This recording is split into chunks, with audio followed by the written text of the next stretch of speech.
자, 계속해서 요한계시록을 살펴보고 있는데요. 여러분, 오늘 살펴보게 되는 요한계시록 14장은요. 여러분, 요한계시록의 중심 주제지요. 세 가지 심판, 그러니까 첫 번째 일곱 인심판, 두 번째 일곱 나팔 심판, 마지막 일곱 대접 심판, 두 번째와 세 번째 심판 사이에 끼어있는 막간계시가 있습니다. 저 앞에 요한계시록 10장부터 14장까지 이어지는 막간계시가 이어지는 내용이 오늘 요한계시록 14장의 내용이라고 보시면 될 텐데요. 자, 그러면 이 마지막 진노의 심판입니다. 이 대접 심판이 부어지면 더 이상 피할 사람이 없습니다. 그 전에 종말의 때를 살아가는 이 땅 그리스도인들에게 이 막간계시의 마지막 결론격으로 이 14장 말씀이 기록되었다라는 사실을 여러분 기억을 하시고 쫓아오시면 오늘 말씀을 이해하시는데 큰 도움이 되리라고 믿습니다. 자, 앞선 요한계시록 12장에서는요 크고 붉은 용으로 표현되는 사단의 세력과 이 땅의 교회 그리스도인들과의 세 번의 싸움이 그렇게 기록되었고요, 이 천상 싸움에서 패한 붉은 용이 땅에 내려와서 두 짐승을 불러내서, 그러니까 바다에서 한 짐승, 땅에서 한 짐승을 불러내서 이 땅을 살아나가는 그리스도인들을 미혹하고 넘어뜨리려고 하는 그 영적 전쟁의 속성에 대해서 함께 살펴보았습니다. 자, 여러분, 오늘 계시록 14장에서는요 이 요한계시록 전체의 주제를 미리 보여주고 계십니다. 그래서 너희들에게, 종말의 때를 살아가는 그리스도인들에게 여러 가지 미혹과 시험이 있겠지만 너희는 결단코 패배하지 않는다, 너희는 결단코 지지 않는다, 너희는 반드시 최후 승리를 얻게 될 테니 조금만 더 힘을 내라, 이런 소망과 위로의 메시지가 오늘 살펴보게 되는 계시록 14장의 주제다라고 생각하시고 읽으시면 오늘 요한계시록 14장을 잘 이해하게 되실 줄로 믿습니다. 자, 여러분, 그러면 이 계시록 14장을 통해 하나님께서 저와 여러분에게 전달하기를 원하시는 메시지는 과연 무엇일까? 자, 1절 말씀부터 살펴보면서 함께 하나님 주신 은혜를 함께 나누어 나가기를 소망하는데요. 자, 1절 말씀 다시 한번 보겠습니다.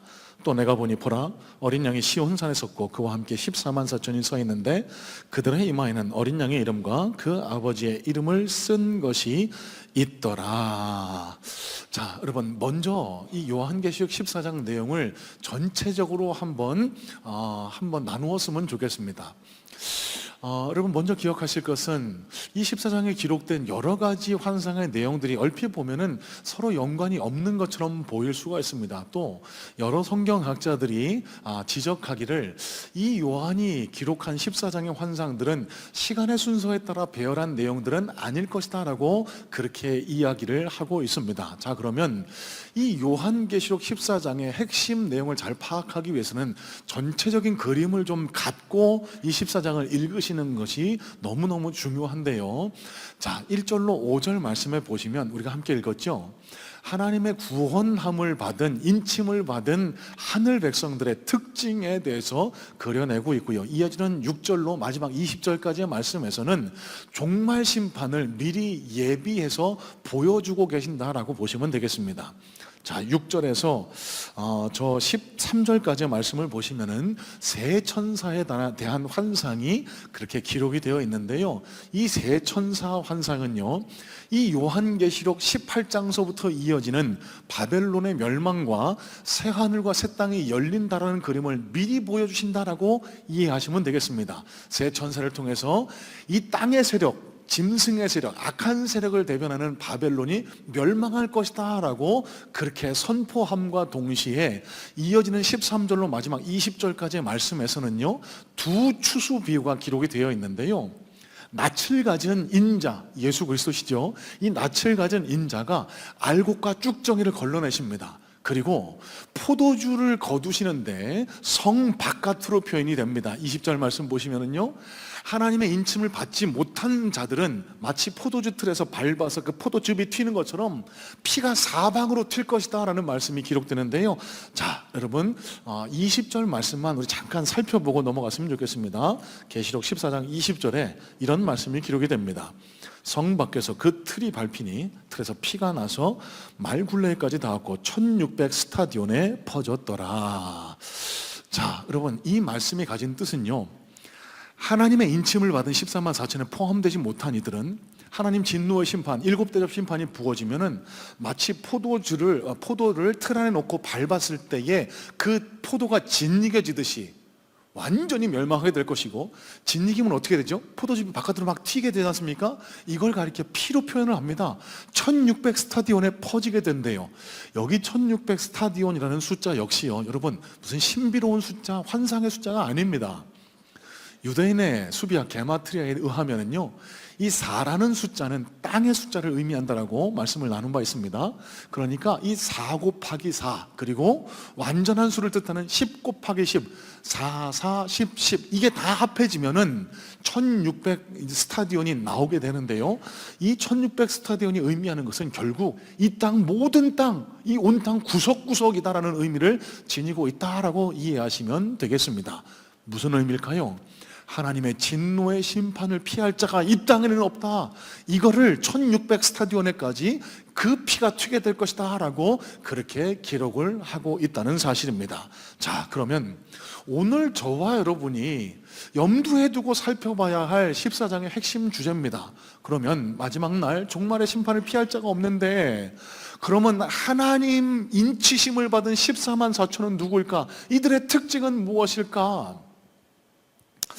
자, 여러분 4절 말씀부터 살펴보면서요, 하나님의 이 진노의 심판을 면해 하나님의 영원하고 참된 안식을 얻을 14만 4천의 특징을 좀 하나하나 차례차례 살펴보기를 원하는데요, 4절에 이렇게 말씀을 기록합니다. 이 사람들은 여자와 더불어 더럽히지 아니하고 순결한 자라. 자, 여러분, 여자와 더불어 더럽히지 않고 순결한 자다, 이 말씀이 뜻하는 바가 무엇일까? 목사님, 그러면 시집도 가지 말고 장가도 가지 말고 여자를 가까이 하지 말고 뭐 그래야 된다는 얘기입니까? 여러분, 그런 식으로 받아들이셔서는 안 되고요, 여기 여자라는 존재도 상징적인 존재입니다. 앞선 11장에서부터 살펴보는 내용처럼 이 여자는 옛뱀 곧 마귀라고도 하는 붉은 용과 유사한 존재를 가리키고 있다고 볼 수 있는데요, 자, 저 17장에 보시면 이 여자의 존재에 대해서 더 명확하게 그려내고 있습니다. 자, 저 뒤에 17장 1절과 5절 말씀을 잠깐 한번 살펴봅니다. 계시록 17장 1절과 5절입니다. 또 7대접을 가진 7천사 중 하나가 와서 내게 말하여 이르되, 오라, 많은 물 위에 많은 앉은 큰 음녀가 받을 심판을 내게 보이리라. 그의 이마에 이름이 기록되었으니 비밀이라, 큰 바벨론이라, 땅의 음녀들과 가증한 것들의 엄이라 하였더라. 여러분, 여기 나오는 음녀, 바벨론이 바로 오늘 계시록 14장에 나오는 여자를 뜻한다라고 보시면 되겠습니다. 여러분, 그럼 이 여자의 정체는 뭐죠? 앞선 12장부터 나오는 크고 붉은 용, 이 땅의 그리스도인들을 미혹하는 악한 사단의 영, 그 악한 사단의 세력을 대변하는 두 짐승들, 이런 존재들을 가리켜 여자다고 표현했다라고 이해하시면 되겠습니다. 그러니까요, 이 여자와 더불어 더럽히지 않고 순결한 자의 의미는 이 마지막 종말의 때를 살아갈 때 믿음을 지키기가 쉽지 않을 거라는 겁니다. 사단이 끊임없이 우리 믿음을 뒤흔들 거라는 겁니다. 에메우상, 네가 제일 소중하다, 돈이 제일 소중하다, 이런 바다에서 올라온 짐승과 더불어 거짓 선지자들의 미혹을 통해서 끊임없이 우리의 믿음을 뒤흔들게 될 텐데, 이때에도 불구하고 예수 그리스도를 향한, 복음을 향한 믿음의 정절을 지켜온 사람들, 지난주에 말씀을 나눴죠.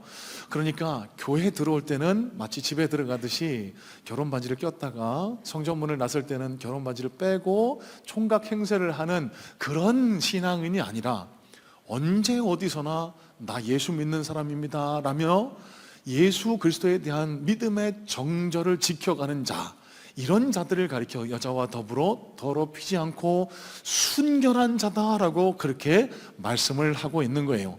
여러분, 오늘 말씀을 보실 때 오해하시면 안 될 중요한 점 하나를 먼저 짚고 넘어갔으면 좋겠습니다. 여러분, 잘못 읽으시면은요, 신천지식으로 읽으시면은요, 여기 나와 있는 조건들을 충족하지 않으면 14만 4천에 들지 못해. 그러니까 너는 천국 못 가고 지옥 가게 될 거야. 더 열심히 공부하고 더 열심히 헌금하고 더 열심히 충성하고 와. 그러면 14만 4천에 넣어줄게. 이런 식으로 읽으실 우려가 있거든요. 여러분, 절대 그렇지 않습니다. 14장의 내용을 전체적으로 잘 살펴보시면은요, 이거는 그 순서가 거꾸로입니다. 논리가 거꾸로예요. 예수 그리스도 안에 포함되어 있는 구원의 인침을 받은 14만 4천은요 이런 특징들이 나타나게 될 것이다 라고 말씀하고 있는 것이지, 거꾸로 이러한 것들을 지키지 않으면, 율법으로 지키지 않으면 너는 14만 4천에 포함되지 못할 거야, 이렇게 말씀을 하고 있는 게 아니라는 사실이에요. 자, 그럼 조금 더 구체적으로 여자와 더불어 더럽히지 않고 순결한 14만 4천의 특징은 무엇일까를 좀 하나하나씩 살펴보려고 하는데요. 자, 4절 말씀 후반절에 이렇게 말씀이 기록됩니다. 어린 양이 어디로 인도하든지 따라가는 자며 사람 가운데에서 속량함을 받아 처음 익은 열매로 하나님과 어린 양에게 속한 자들이니. 자, 여러분, 여기 여자를 따르지 않고 순결한 자의 특징이 나옵니다. 어린 양의 인도하심을 따르는 자라고 그렇게 성경은 가르쳐주고 있는데요. 자, 여기에 따르다라고 했을 때 사용된 단어는 에콜로테오, 그러니까 복음서에서 예수님이 나를 따르라라고 했을 때, 제자들이 예수님을 따랐다라고 했을 때 기록된 내용과 동일한 단어가 아콜로테오, 따르다라는 단어입니다. 자, 여러분, 그러면 이 4절 말씀이 우리에게 가르쳐주는 바가 뭘까요? 예수님의 제자들이요, 예전에는 세상을 의지했습니다. 그물을 의지했습니다. 예수님이 말씀하세요. 그물을 버려두고 이제는 고기 낚는 어부가 아니라 사람 낚는 어부가 되게 할 것이다. 그 말씀에 그물을 버려두고 따랐다라고 성경은 기록을 해요.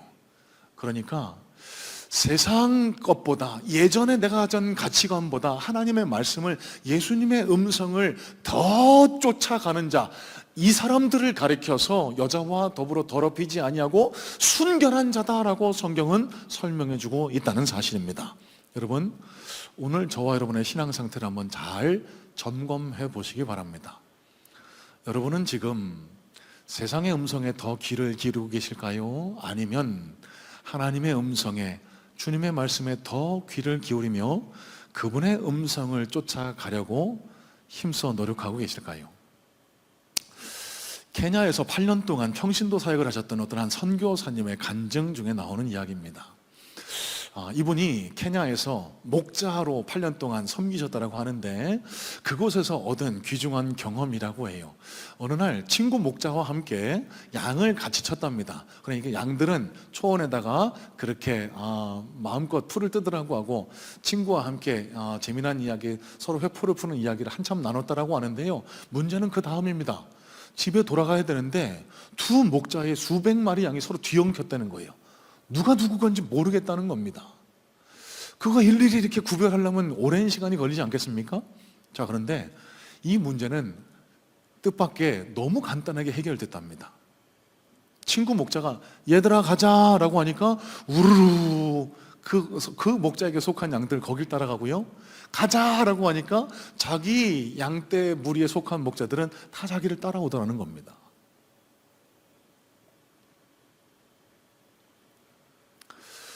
여러분, 여기에서 뭔가 좀 느껴지시는 게 없으실까요?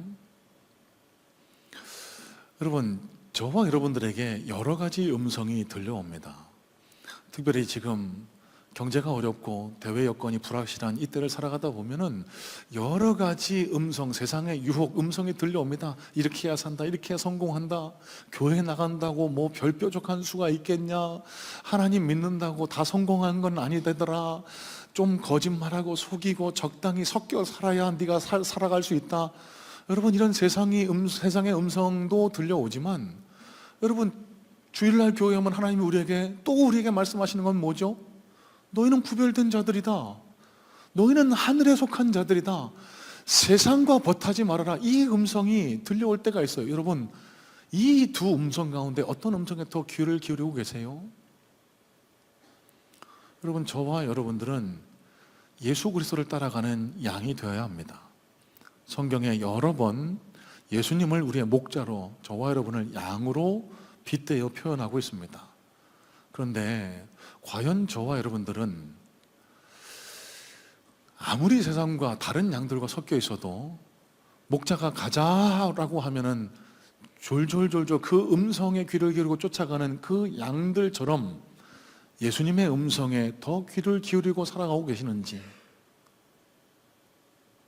아니면 지금 몸은 이 자리에 나와 있지만 아직도 세상의 음성에 더 귀를 기울인 나머지 몸만 하나님 곁에 있을 뿐 세상을 벗하고 음녀를 벗하고 바벨론을 벗하는 그런 삶을 지금도 이어가고 있지는 않으신지.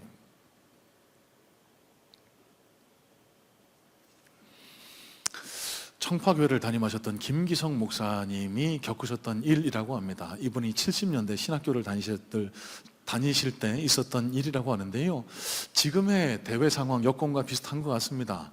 그 당시에는 군부 독재 때문에 앞날이 보이지 않고 이 청년으로서의 삶을 살아가셨는데 너무 시대가 암울해 보이더라는 겁니다. 그래서 답답하고 너무나 앞길이 보이지 않아서 이런 울분을 가지고 신학교의 교수님에게 이렇게 질문을 했다고 합니다.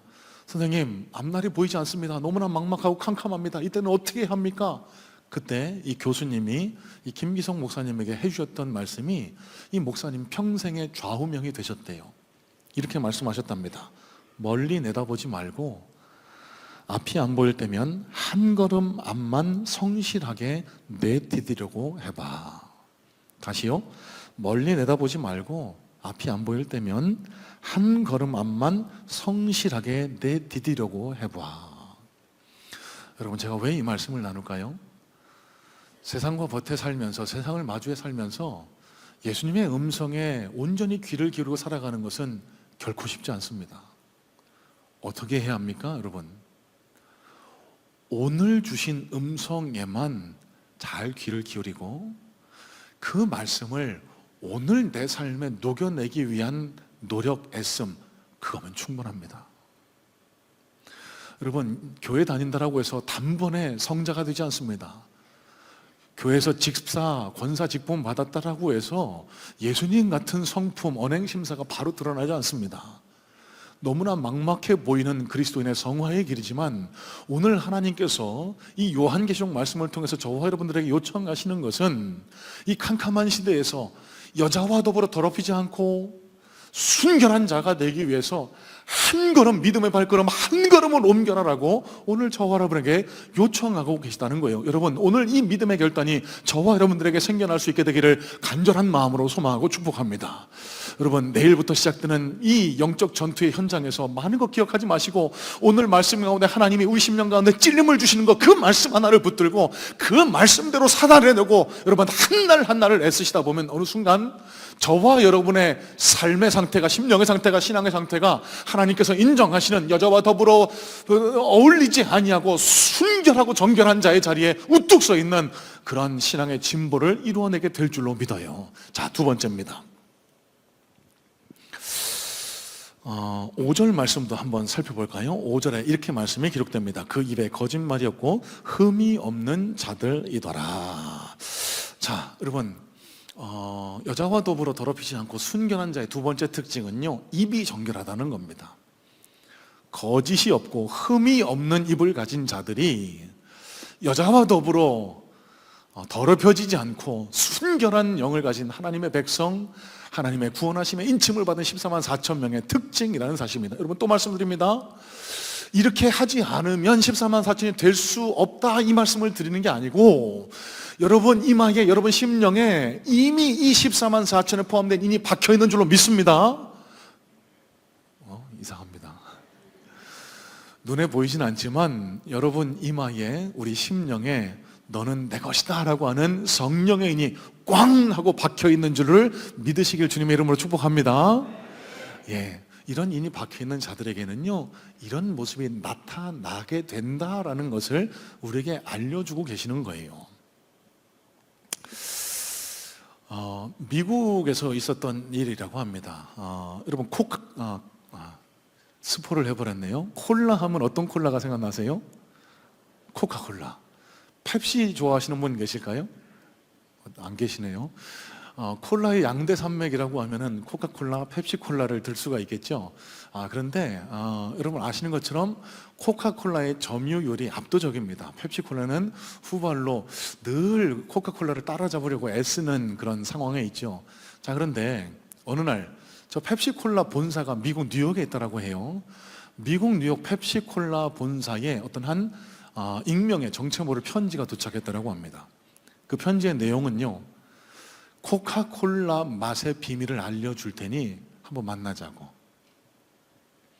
아마도 상당한 그런 대가를 요구하지 않았을까 생각해 볼 수 있는데, 자, 그런데 여러분, 이 펩시콜라 본사의 이 관계자들의 반응이 놀라웠습니다. 어떻게 했을까요? 여러분, 저와 여러분들 같으면 어떻게 하셨을 것 같아요? 어떻게 해서든지 코카콜라를 따라잡고 싶잖아요. 더 많은 돈 벌고 싶고 더 많은 영향력을 펼치고 싶잖아요. 그러면 저 사람들은 어떻게 하는 거지? 한 번쯤은 1등의 비법을 한번 알고 싶어 하는 게 사람의 인지상정일 텐데, 저 펩시콜라 관계자들이요, 코카콜라에게 연락을 했다라고 합니다. 우리에게 이런 제안이 있었습니다. 당신네 회사의 비밀 자료를 우리에게 넘겨준다라는 제안이 왔습니다 라고 코카콜라에게 역으로 그렇게 알려줬대요. 다행히 이 코카콜라 관계자들이 미 연방수사국 FBI에 수사를 의뢰해서 이 편지를 보낸 사람들을 잡아서 검거하게 됐다라고 합니다. 여러분, 이 서구 사회, 특별히 미국 사회에 흐르고 있는 기독교 정신의 요체가 바로 이거라고 생각을 합니다. 이 펩시콜라 관계자들도 얼마나 유혹이 있었겠습니까? 어떻게 해서든지 이런 방법을 써서라도 1등의 자리에 올라가고자 하는 유혹이 있었겠지만, 정직해야 된다는 그 기업 윤리를 어기고서까지 그렇게 해서는 안 된다는 생각이 이 크리스찬 사회인, 이 기독교 사회인 미국 사회 저변에 깔려있는 그런 밑바탕이라는 거예요. 여러분, 잘 생각하시기 바랍니다. 이 땅에 예수 믿는 그리스도인의 숫자가 전 국민의 4분의 1이랍니다. 지금은 많이 물론 줄어서 그 정도가 안 된다라고 추론이 되지만, 여러분, 그러면 우리도 이제 어디 가서 기독교 국가라고 당당하게 얘기하고도 될 만한 그런 상황이지 않습니까? 그런데 여러분 어떠세요? 우리 교회가, 우리 사회가 과연 정직합니까? 우리 대한민국이 과연 떳떳하다라고 그렇게 이야기할 수 있습니까? 어떻게 해서든지 남의 것을 빼앗고 훔쳐서라도 1등이 되겠다는 사회, 컨닝을 해서라도 내가 좋은 대학 가고 좋은 회사에 취직하겠다라고 각종 부정과 불법과 부패가 지금 만연해 있는 사회, 아직도 이런 안타까운 일들이 우리 주변에서 일어나고 있는 것 아닙니까? 자, 여러분, 그러면 이 사회를 우리가 어떻게 바꿔나갈 수 있을까요? 여러분, 저와 여러분들이 그 선봉장이 돼야 됩니다. 여러분, 저와 여러분들은 예수 그리스도를 따라가는 사람들이에요. 그러면 예수 그리스도의 영, 정직의 영을 닮아서 비록 우리가 손해보더라도, 우리가 조금 피해를 보더라도 정직한 모습으로 살아가려는 그런 애씀과 노력이 있어야 하나님의 인이 찍힌 14만 4천의 그런 당당한 그리스도인이 될 수 있다는 사실입니다.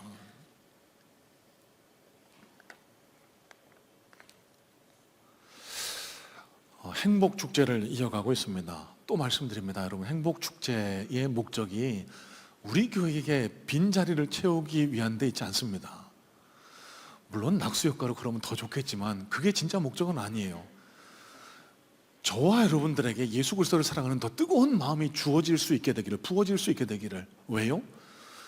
복음을 품고, 영혼을 품고 기도하고 복음을 전할 때 우리가 더 큰 은혜를 받는다는 거 제가 잘 알거든요. 여러분, 그러면 이 행복축제가 이번 한번 일회성 행사에 그치지 않기를 바랍니다. 계속 우리의 삶을 통해서 복음이 전해지고 영혼 구원의 사역이 계속 이어질 수 있게 되기를 소망하는데요. 자, 그러면 이 얼마 남지 않았죠. 그때까지는 저 사람이 넘어와야 되는데, 꼭 교회를 가야 되는데, 여러분, 이렇게 안달복달 조바심 낼 필요도 없습니다. 어떻게 해야 할까요? 평소 우리의 모습을 되돌아보는 겁니다. 여러분, 한번 생각해 보세요. 주변 분들에게 복음을 전해 보셨습니까? 그들이 보인 반응을 여러분 한번 가만히 살펴보세요. 예수 믿으셔야 합니다. 교회 한번 나가보세요. 그럴 때 그들이 어떤 반응을 보였는지를 가만히 잘 관찰해 보시라는 겁니다.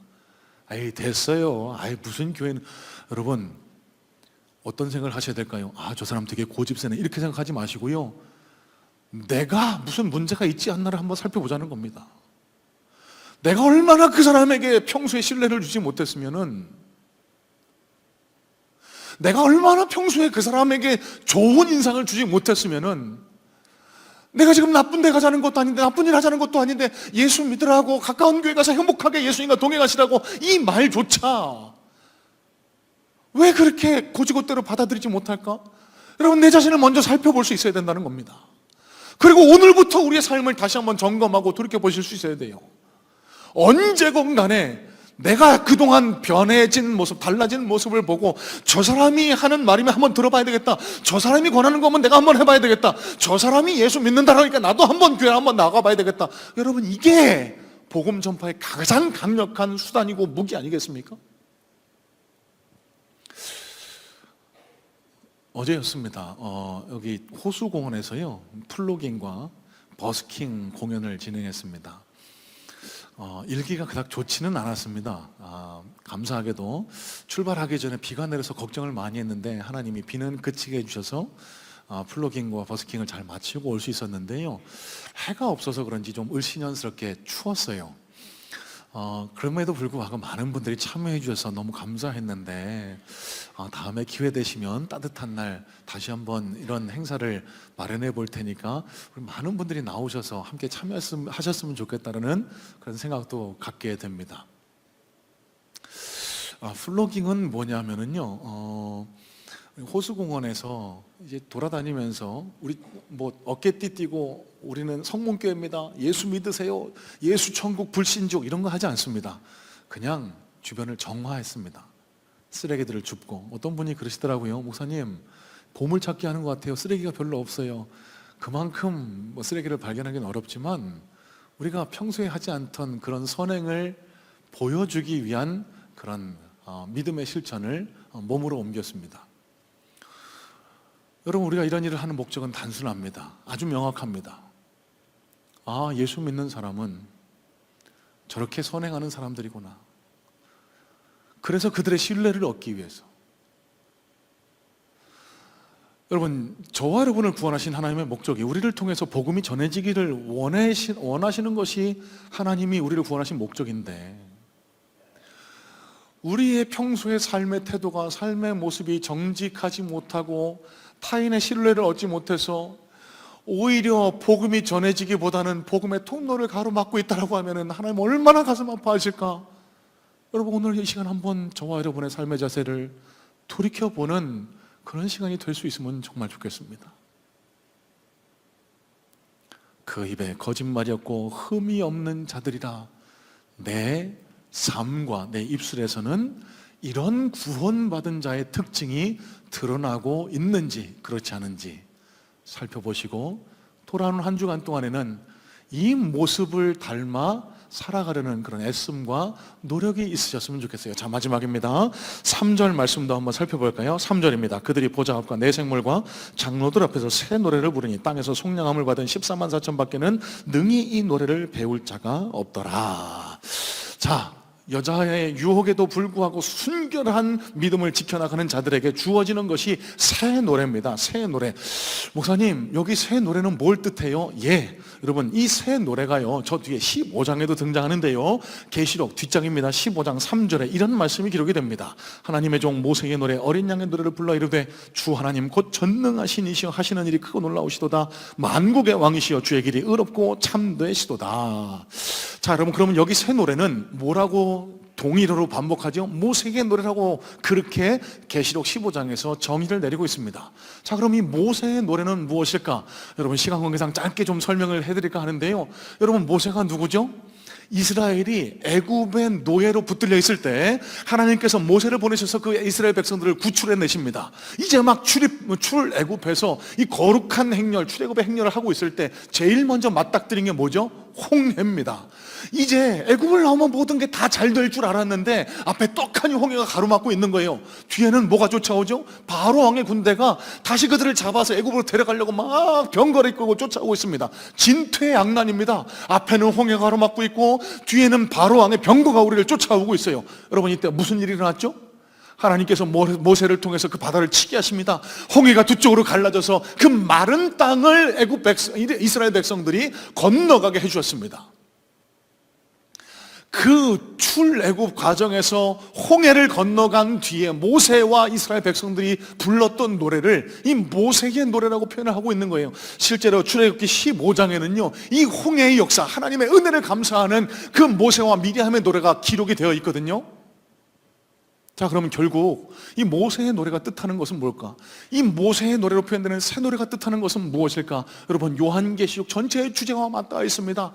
비록 너희가 출애굽, 그러니까 세상 가운데서 구원함을 받았지만 이 종말의 때 이 악한 세력에 의해서 너는 늘 시험당하고 미혹당할 것이다. 어려움과 고난이 있을지도 몰라. 하지만 너는 결단코 패배하지 않아. 너는 결단코 지지 않아. 내가 홍해를 가르고 마른 땅을 만들어 너희를 건너가게 만들 거야. 너희를 반드시 최후 승리의 자리로 내가 이끌어 줄 거야. 이 사실을 믿음의 확신으로 부르는 노래, 그것이 바로 새 노래라는 사실이에요. 여러분, 저와 여러분들에게는 이 새 노래가 우리 삶과 심령 속에서 울려 퍼지고 계십니까?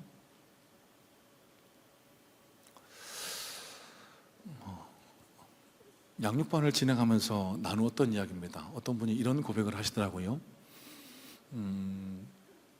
예전까지는 믿음의 반대말을 불신이라고 알았지만 어떤 한 책을 보다가 이런 사실을 깨닫게 되셨대요. 믿음의 반대말은 불안해하고 두려워하는 것이라고. 유기성 목사님의 책에 그런 구절이 기록되어 있습니다. 다시요, 믿음의 반대말은 불신이 아닙니다. 불안해하고 두려워하는 것이 믿음의 반대말입니다. 여러분, 그러면은 조금 더 확대해서 생각을 해볼까요? 예수 그리스도를 믿습니다. 신앙생활합니다. 하지만 우리는 종말의 때를 살아가기 때문에 늘 사단의 시험과 두 짐승의 미혹 앞에 설 수밖에 없습니다. 그러다 보면 저와 여러분들에게도 불안이 찾아올 수 있고 두려움이 찾아올 수 있죠. 여러분, 그게 바로 사단이 노리는 겁니다. 우리를 믿음의 정반대편으로 이끄는 것이 불안과 두려움입니다. 그때 우리가 해야 할 일이 뭘까요? 새 노래를 부르는 겁니다. 말씀을 확신하는 겁니다. 주님이 나를 반드시 승리의 자리로 이끌 것이다라는 믿음을 가지고 새 노래를 부르는 것, 확신과 소망의 노래를 부르는 것, 여러분, 이게 구원받은 자의 특징이라는 거예요. 여러분, 그런데 그게 쉽지 않죠. 목사님, 그래도 나 죽을 것 같은데, 나 너무 힘든데 어떻게 안 불안해요? 어떻게 늘 평안해요? 여러분, 물론 쉽지 않습니다. 거기에 대한 답 역시 오늘 말씀을 통해 하나님께서 우리에게 확인시켜주고 계세요. 여러분, 1절 말씀 다시 한번 살펴볼까요? 1절 말씀입니다. 또 내가 보니 보라, 어린 양이 시온산에 섰고 그와 함께 14만 4천이 서 있는데 그들의 이마에는 어린 양의 이름과 그 아버지의 이름을 쓴 것이 있더라. 자, 여러분, 이 14만 4천의 특징이 있습니다. 이 14만 4천이 어디에 서 있다고요? 어린 양 곁에 서 있어요. 어린 양 곁에 서 있습니다. 여러분, 그러면 우리가 불안하고 두렵고 답답할 때 우리가 해야 할 일은 뭘까요? 어린 양 곁에 서 있기 위해 주님 곁으로 나아가는 겁니다. 문제만 바라보고 불안에 떠는 것이 아니라 주님 곁에 나가서 우리의 모든 문제를 주님 앞에 맡겨드리는 겁니다. 여러분, 그때 일어나는 놀라운 기적의 역사가 있거든요. 1절 말씀을 가만히 살펴보세요. 여러분, 1절 말씀에 어린 양 예수 그리스도께서 어떻게 하고 계신지도 우리 성경 말씀을 통해서 기록해주고 있는데요. 뭐라고 기록하죠? 어린 양이 시온산에 섰다. 여러분, 보통 성경에서 예수님이 하나님께서 보좌에 계신다라고 했을 때 어떻게 표현합니까? 보좌에 앉아 계신다라고 표현하죠. 그런데 오늘 1절 말씀은 뭐라고 표현합니까? 시온산 곁에 서 계신다라고 표현합니다. 여러분, 이 말씀을 그냥 읽지 마시고 가만히 묵상해 보시길 바라요. 여러분, 예수님이 시온산 곁에 서 계시대요. 왜 서 계실까요? 왜 보좌에 안 앉아 계시고 서 계실까요? 그 이유는 12장 마지막 절 때문입니다. 그 붉은 용으로 표현되는 사단이 천상의 싸움에서 지고 이 땅에 당신의 백성들을 괴롭히기 위해서, 흔들기 위해서 그 바다 위에 서서 싸움을 하라고 서 있으니까 예수님이 그 보좌 위에 서서 그 싸움을 지켜보고 계신 거예요. 왜요? 왜 서셨을까요? 우리를 도우시기 위해서, 우리의 손을 붙들어 주시기 위해서. 여러분, 이 말씀을 믿음으로 붙드시기를 주님의 이름으로 축복합니다. 예수님은요, 우리가 영적인 전투의 현장에 나갈 때 그냥 나가서 싸우라라고 등만 떠미시는 분이 아니에요. 보좌 곁에 서 계셔서요, 우리에게 손 내밀기를 원하고 계시고요, 우리가 힘내고 소망을 얻고 끝까지 승리를 거둘 때까지 그 보좌 곁에 서서 우리를 지켜보고 계시는 분이 바로 저와 여러분의 예수님이시라는 사실입니다. 그 예수님 곁에 설 때 우리는 불안, 두려움보다는 소망과 용기와 담대함을 얻을 수 있는 거예요. 조용기 목사님 설교 중에 나왔던 한 일화를 소개해드리고 말씀을 마치려고 합니다.